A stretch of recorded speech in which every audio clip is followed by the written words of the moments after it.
एक छोटे से कस्बे में समीर नाम का एक लड़का रहता था। बचपन में ही पिता की मृत्यु हो जाने के कारण परिवार की आर्थिक स्थिति बड़ी दयनीय थी। समीर की माँ कुछ पढ़ी लिखी जरूर थी, लेकिन उतनी पढ़ाई से नौकरी कहाँ मिलने वाली थी। सो घर घर बर्तन मांज कर और सिलाई बुनाई का काम करके किसी तरह अपने बच्चे को पढ़ा लिखा रही थी। समीर स्वभाव से थोड़ा शर्मीला था और अक्सर चुपचाप बैठा रहता था। एक दिन जब वो स्कूल से लौटा तो उसके हाथ में एक लिफाफा था।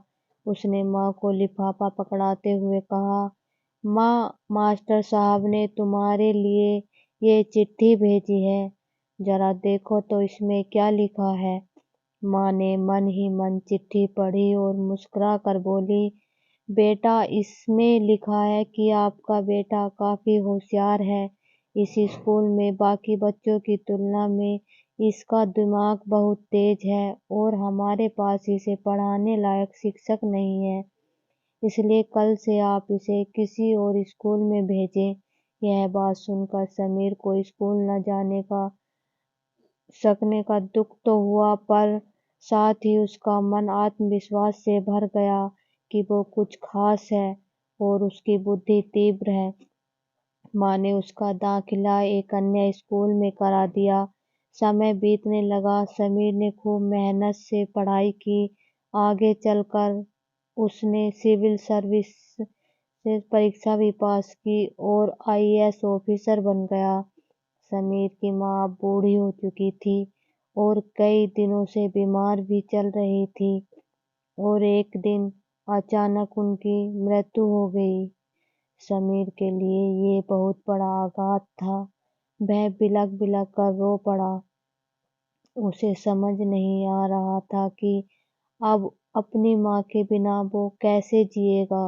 रोते रोते ही उसने माँ की पुरानी अलमारी खोली और हाथ में उनकी माला, चश्मा और अन्य वस्तुएं लेकर चूमने लगा।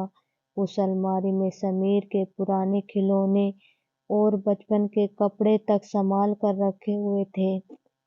समीर एक-एक कर सारी चीजें निकालने लगा और तभी उसकी नज़र एक पुरानी चिट्ठी पर पड़ी।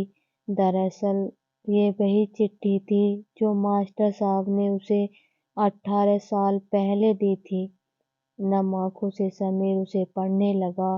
आदरणीय अभिभावक, आपको बताते हुए हमें अफसोस हो रहा है कि आपका बेटा समीर पढ़ाई में बेहद कमजोर है और खेल-कूद में भी भाग नहीं लेता है। जान पड़ता है कि उम्र के हिसाब से समीर की बुद्धि विकसित नहीं हो पाई है, अतः हम इसे अपने विद्यालय में पढ़ाने में असमर्थ हैं। आपसे निवेदन है कि समीर का दाखिला किसी मंदबुद्धि विद्यालय में कराएं अथवा खुद घर पर रख कर इसे पढ़ाएं। सादर प्रिंसिपल।